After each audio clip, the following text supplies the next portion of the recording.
Hello everybody and welcome back to another video. Today is the final group breakdown video for the 2023 Overwatch World Cup. Today we're going over the APAC B group, all 6 countries in that group. I'll be giving you my thoughts on who I think from this group will move on. Real quick, let's throw up the teams from this group. You can see we have Australia, India, Malaysia, New Zealand, Singapore, and Thailand. Pretty interesting group with some very interesting stories going on here, and we'll get to those as we get to those. But let's go and let's jump in and let's talk about the first of the 6 countries, which of course is Australia. I'll throw their roster up on the screen so you can see it here. They have players Chin, who is a hitscan player, formerly played for the Australian contenders team Direwolves. They have Nami, who's another hitscan DPS player playing for Ground Zero. They have Nanda, who is a flex DPS player for Ground Zero. So that's our DPS line. I'm going to guess, this is just a guess, but I'm going to guess Nami and Nanda are the 2 that play the most. They play with each other on Ground Zero, so it kind of makes sense to get some of that synergy together. And then Chin will kind of come in to fill in for the other hitscan role. Moving on to tank, they have Kuffa, who is a main tank player currently for Timeless, is someone we did get to see play in the Pro-Am there, which was pretty cool. And then you have Punk, the off-tank player for the Vancouver Titans, though he's kind of just an all-in-all, all-around tank player now. We've seen him play a lot of things. He's the only guy on this team with World Cup experience. He was on Team Australia in 2019. Punk, we all know Punk. He's an incredible player. He's one of the best talents in the league right now in terms of tanks. He's been killing it for a while now. Very, very good player. They were a team that got pretty close in the preliminaries. They almost made it out. Had a very, very good series back in 2019. Punk was a part of that team. And, we've seen Punk, and I think he's better now than he was then. So I think he certainly is a backbone part of this team and one of the key pieces I think they're going to try to build around for the future. And that if they're going to get out of this group, it'll be a lot of that will be thanks to Punk and his play. Then for the supports, they have Atlas and Aki. Atlas, the main support, Aki, the flex support, both of those coming from Ground Zero. So a lot of the players on the team coming from Ground Zero, which is interesting because Ground Zero, despite the fact that a lot of the best players from Australia, you can wager, if this is the team that they have, is players from Ground Zero. Ground Zero actually did not win the Australian region and contenders to go into the Spring Stage Open. It was actually the team Honeypot, who none of those Honeypot players have made this Australia roster. Now, that roster was not all Australian players. Honeypot had some Korean players on it, as well as a New Zealander who we'll get to later. But it is worth noting that Ground Zero is kind of the best of the best in Australia. Some of the other players from the team were not Australian, despite playing in Australian contenders. So it makes sense why these players are here. And then you kind of throw in 2 big names with Kuffa and Punk, an Overwatch League player, and someone who has competed on one of the top levels in Western or NA contenders with Timeless.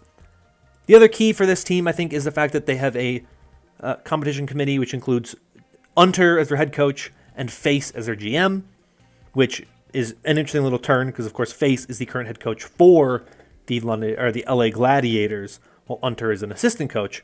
But I imagine they'll kind of work together in a similar kind of sense here as well, helping kind of shape the team in a lot of ways. But they've worked together well in the past, obviously. No Gunba this year for this team, but still a very, very, very good staff put together with some really talented pieces. They're certainly one of the favorites, I think, in this group, if not the favorite. Just looking at who they have, kind of their organization, who's around. It is a very dangerous-looking team. They look very, very good. And I think right now Australia looks to be among the top in potentially even the world, but certainly among the top here in this APAC B region. Moving on now, we're going to talk about the team representing India. They have a roster which includes Pummy, Matrix, Iron Man, and DT89 as their damage players. Pummy, of course, someone we saw play in the Pro-Am, big kind of name there. also known as the Sombra of St. Louis, if you remember. He's a DPS player for Trick Room and someone who impressed during the Pro-Am, so glad to see him on this team. You have Matrix, who's another hit-scan DPS player. He comes from Altiora. They have Iron Man, who's another DPS player, this time a flex DPS player. He comes from Rutgers University, so someone coming out of collegiate. And then you have DT89, who is a hit-scan player. Not on a team as far as I know. Someone who kind of just plays, in ranked and stuff like that. Moving on to tank. They have one tank, and it is Akash, formerly of the team Cryx. So he's going to cover everything you're going to need him to cover because he kind of has to on this team. And then you go to the supports. You have Abs, the flex support, coming out of Oh Yeah, and Captain Prash, the main support, coming out of Pitbull Storm. And then competition committee, they have GM Shyam, who was at one point in time with Cryx, so kind of makes sense. You have that Shyam, Akash, Cryx connection. And then the head coach for this team is Natter, who is a content creator for the Atlanta Reign right now, but very involved in kind of helping make like educational kind of game style content. So he's a content creator, but he's not a content creator who's focused on like shock value type of, not that's really a thing, but he's someone who's knowledgeable of the game, and that's a lot of what his content is and built around. So I think this is an interesting team with some interesting names here, some interesting kind of people to look at, some players from different backgrounds in terms of different places where they've competed in, NA contenders, EU contenders, collegiate, all this type of stuff. So it's a very interesting roster. I remember seeing something about a little bit of like drama with this because of the way they built the roster, because it's not all people who are living in India right now. It's obviously people that have kind of Indian nationality, that are of Indian descent, that live in the US or live in the UK, wherever it may be. And I think some people were not as happy with that. I don't think it's that big of a deal, really, in the grand scheme of things. But I just remember seeing something about it and thought it was interesting. But I think it's an interesting team, and I think when you look at someone like Pummy, who we've seen kind of play at that Overwatch League level, in a sense, in the Pro-Am, obviously they beat the San Francisco Shock. You have players, like I said, with Abs, with EU contenders experience. I think it's a pretty well-rounded roster in that sense. I don't think they have the same heights that a team like Australia has, but they at least have kind of a variety of skill sets and a variety of experiences that I think will make an interesting team here of just people from different backgrounds. This is really kind of what you expect a lot of countries to do when they build rosters, pull just the best players they can find. Sometimes they're all in one team, like you have with Australia. Sometimes they're spread a little bit more out, like they are with India. So it's an interesting roster. I think it's really cool to look at. I'm curious to see what they do. Like I said, I don't think they have the same highs that a team like Australia does, but I think they have at least enough talent and name recognition that they can drive some teams to the brink and potentially get some upset wins in this group and potentially find a way out of this group as well. Moving on to the next country, we have Malaysia. An interesting roster here, an interesting history for Malaysia. Historically, not the most successful. They didn't compete in the 2019 World Cup. You go back to 2016, they got 4th, 6th in their Asia-Pacific qualifier group in 2016. So it's been a while since we've seen them really play in the World Cup. They have not played since 2016, but we are going to see the return of Malaysia this year. And their roster, you can see, consists of players J003, who is a DPS player for Far East Societies, kind of a flex hit scan DPS, plays like a Tracer, but also plays like Widow, so he plays kind of whatever in that general range. You have Game Pro Dude, who is the hit scan DPS player for this team, the dedicated hit scan DPS player for this team. And then you have Chiex Miko or Kiex Miko. I don't know exactly how you pronounce it, but he is the flex DPS player for this team. Moving over to the tank, you have Fantasy, who plays for Far East Society, so plays with J003. Then moving over to the supports, you have Gemini X, who's going to be the team's main support player. You have Numinos, flex support player, plays for Far East Society as well. And then you have Wannabe, who is another flex support player on this roster. So 3 of the players do play on the same team, that Far East Society roster, which I think does help to have some of that kind of synergy there. So you imagine that's gonna be the core of the roster. Obviously, Fantasy is the only tank player on this roster, so I would expect him to be in at all times. Then I expect J003 and Numinos to kind of be the other 2 they build around, and then they'll kind of sub Game Pro Dude and KX Miko in and out depending on what they need, and same with Wannabe and Gemini. They'll kind of sub in and out. That's just a guess for what they're going to do, but based on the fact that they have that kind of experience playing with each other, that's my assumption.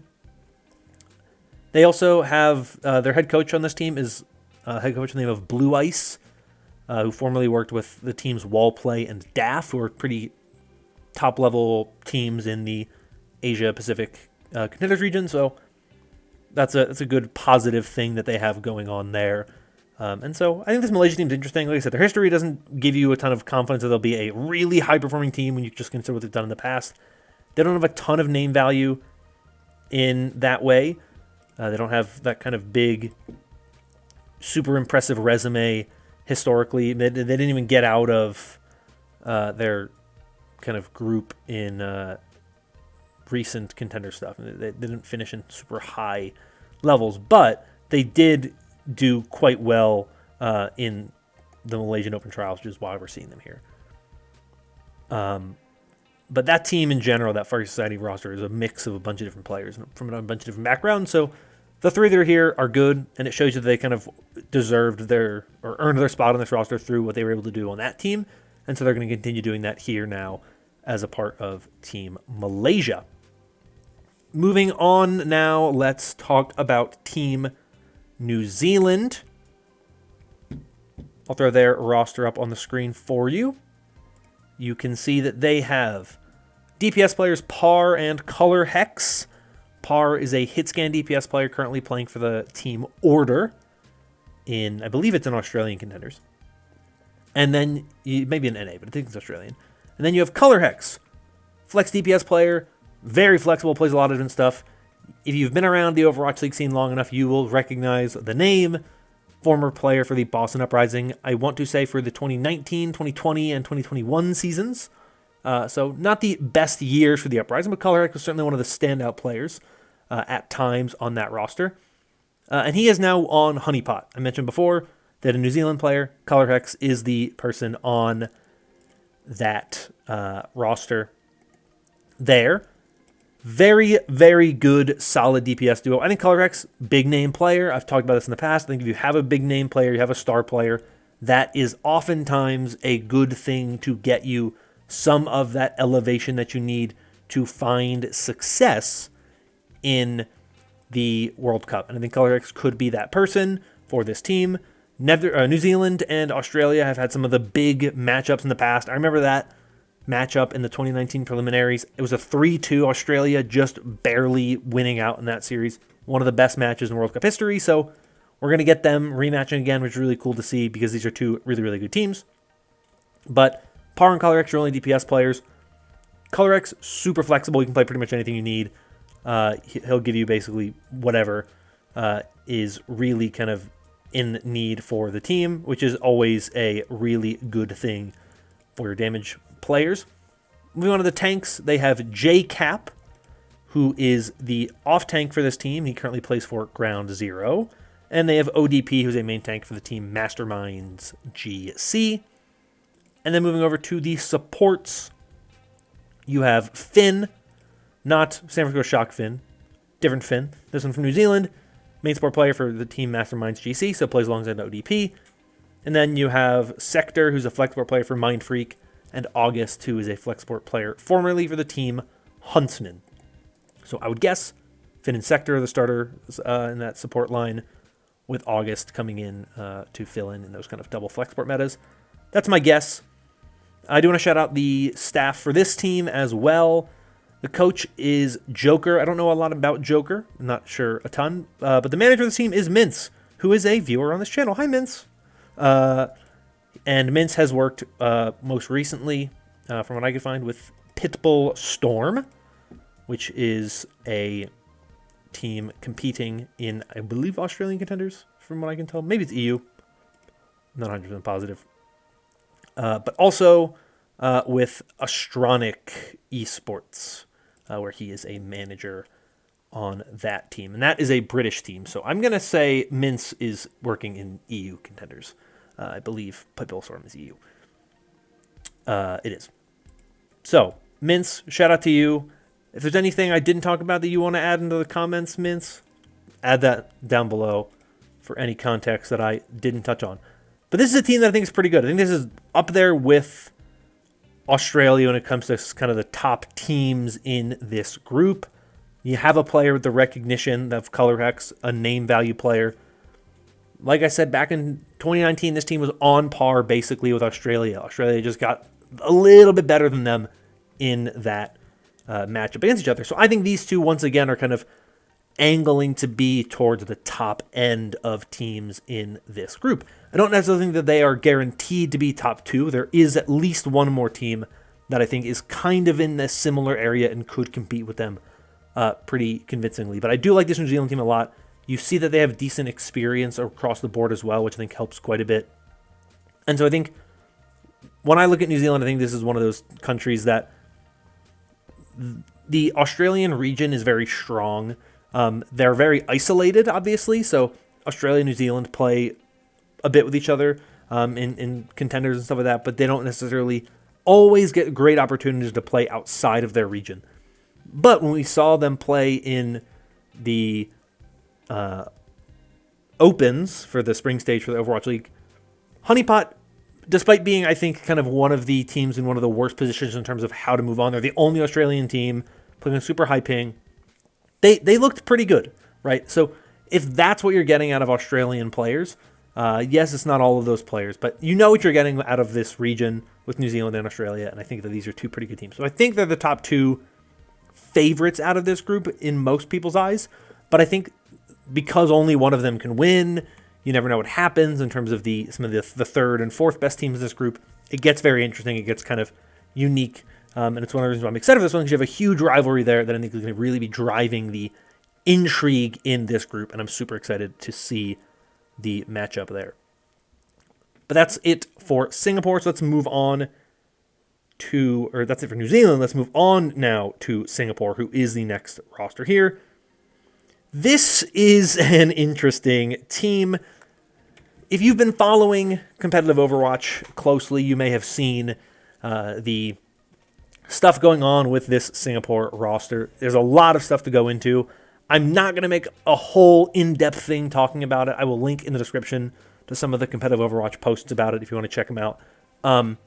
But I'll throw up the roster for you here. You can see the announced roster for this team, which includes Azalea, Bubble Kitty, and Sagi as the DPS players, Lumi as the tank, and then Overshare, Akame, and Zexo as the supports. Azalea, Bubble Kitty, Akame all have former history in the Overwatch World Cup. And then the head coach for this team is John Galt, who formerly was a head coach for the Washington Justice, who was an assistant coach of the LA Gladiators, and then recently worked with Wall Play in APAC Contenders. But over the past month or so, the Singapore team has had a bit of an issue with kind of internal stuff that has gone on, and kind of a fracture was formed, and there are kind of basically two sides that kind of were butting heads. On one side, you have, basically a he said, she said situation in this whole thing. One side, they're saying, oh, these three players were like toxic, and they weren't nice to the rest of their teammates, and the other four teammates wanted to leave, and so they made the decision to get rid of those three players who were kind of toxic, and then as a result, the social media manager who was friends with them went on a whole thing on Twitter. On the other side, you have the three players who are basically saying, no, actually the other four players didn't care. They weren't contributing. They were scrimming and then immediately going and doing other stuff and playing other games. And we wanted to win, and the other side didn't care about winning. And the head coach didn't really care about winning. He just wanted everyone to have fun. And clear cultural clash in terms of what members of the team had wanted. Some were more kind of cared about winning. Some were not so much. It's a whole kind of complicated situation. So the reality is, I don't know what the Singapore roster is going to be when we actually get to the World Cup. It could be this roster of 7. I don't think it will be. I think one player was disqualified for something, and then 2 of them were let go. But I don't know if the other 4 are still going to be there, if they're going to completely redo the roster, if they're going to drop out. I have no idea. So I am letting you know this is the roster they announced publicly. I don't think we're going to see all 7 of these players play at any point in time. but we don't really have any updates since then. I've been kind of keeping track of it, been checking Twitter, been checking stuff. I've been checking the Overwatch World Cup website for the roster there, and on that website, they straight up have nothing. There is no roster. There is not a single player listed, and so all I can say is we'll see what happens with Team Singapore when we get to the actual matches, or if something gets announced between now and then, we'll see what happens. The final team we have here is Team Thailand. This roster is incredibly confusing. I'm just going to throw that out there. It is an incredibly confusing roster.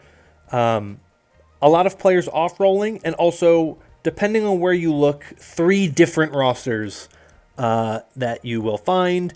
You have one roster that the Thai team Twitter account published. You have the one that is on the Overwatch World Cup website, and you have the one that's on Wikipedia. So there's 3 different ones. So we're going to figure this out as best we can to kind of figure out how this roster is built. But I am going to base it off of the roster that the Thai team Twitter account has put up, and so that is the one that we are going to work off of. So here you go. You can see the roster they have here.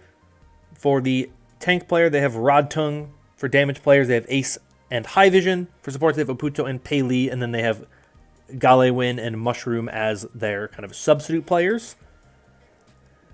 Galewin is a damage player. Clementine, mostly the name they used previously in the contender season. So if you see some of the footage in the back, I don't remember if Clementine played at all, but that's where Clementine was. That's what you're getting there. Ace and High Vision. Ace played a lot of support in the APAC Opens, so moving over to damage. For what reason, I am not sure, but that is a thing. They are someone who played a lot of damage. It's kind of one of their big roles. They're a hit scan player. They played a lot, so kind of to be expected. High Vision, another kind of flex DPS hit scan type player, so you know what you're getting of those two. You're getting pretty good play out of them. Clementine or Galewin, another good player as well, is going to be, I think, a flex role who will probably mostly play damage, but could play other stuff as well. But they are mostly like a Genji player, a Tracer player, stuff like that. So presumably that's their primary flex role, is with Galewin in. So it's a weird thing to look at their roster and kind of try to figure out what's going on. But like I said, tank player, they have Rodtung. Presumably the tank that they want playing the majority of the time. Like I said, depending on where you look, you'll get different roles and different things. There's also a player by the name of Calbun, who's listed on both the Overwatch World Cup website and Wikipedia, who's also an off-tank player. And on the World Cup website is listed as a damage player. But Rodtung is the player that presumably will be their primary tank player. And then they also have Mushroom on the roster, who is a damage player by trade, but also does play some tank. And that is how Mushroom is listed on the team page on the World Cup website. So I expect Mushroom to kind of fill if need be. And then he supports Pali and Oputo. Oputo, who historically is a damage player, but has made the switch over to support. Played a lot of Batiste for DAF Esports, now Kraken. That is the team that they all went to. And then Pali is going to be your other support player for this team as well. Also kind of a flex support player. This team's weird. Like I said, Ace played a lot of support for this team. So I really don't know what they are doing. I don't know what this team is going to be. It is odd. It is strange. Things don't seemingly make a lot of sense on this roster. I am sorry. And so it's one of those things where I look at this roster and I just go, yeah, like, it's a good roster. It's players who, if you look at, they like historically have done quite a lot of things, but I don't really know what to even expect out of this roster because I don't even know what roles their teams are playing. Things are a little weird on this team. But they do have a coach and GM in Panis and Tidawat. Panis the GM, Tidawat the coach, who do have history in the World Cup. They have been in the World Cup in the past, which is something I always kind of appreciate. Plus, Aputo was a World Cup player in 2018, as was Mushroom. So in 2019, now Mushroom, 2019, this team didn't compete globally, but they did play on, kind of have a team that they formed. So there's at least something going on there, which is always nice to see. But this is a weird team, right? Just because of the sheer confusion surrounding it, it is just kind of an odd team. So it's hard to kind of have a read on them. In terms of how I think this group is going to go, I think Australia is the favorite in this group. I think New Zealand is the second favorite. Thailand could be decent. I have too much confusion right now around this team to say that they are going to be definitively one of the teams to get out of this group. Same with Singapore. Singapore's a team that I think could be pretty good if they were in a non-chaotic situation. But once again, we don't know what to expect out of that team. Thailand, I don't know what's going on here with the roster. What players are actually playing, what staff is actually playing. It's confusing. Frankly, my brain is hurting just thinking about it. So I expect that it's going to be, it'll make sense by the time we see them in action, and I think they'll be fine when we see them actually play. But there really is confusion about this roster. It is confusing. I am willing to admit that even I am confused about where this roster is right now, what this roster is showing. I have no idea, right? So I feel the most confident in saying Australia and New Zealand are the top teams here, but I could be wrong. I would be okay with being wrong. If Thailand comes up and does well, that's a huge story in and of itself, and I would be open to that. I'd be pretty excited about that as well. But let me know your thoughts on this group in the comments down below. Who you think looks good, who you think looks not as good, whatever it may be. Let me know in the comments down below. And let me know what other types of World Cup content you'd like to see between now and the next stage of the World Cup. We don't really know what that is yet. At least I don't know what that is yet. I don't know the dates of that when the stuff will kick off for the actual main event. We'll see when it happens. For now, that is all for this one. If you enjoyed this video and want more like it in the future, please consider liking and subscribing. Your support does help out a bunch with the channel. That is going to be all for me for today. Thank you all once again. Hope you're all staying safe and staying healthy. And until next time, bye-bye.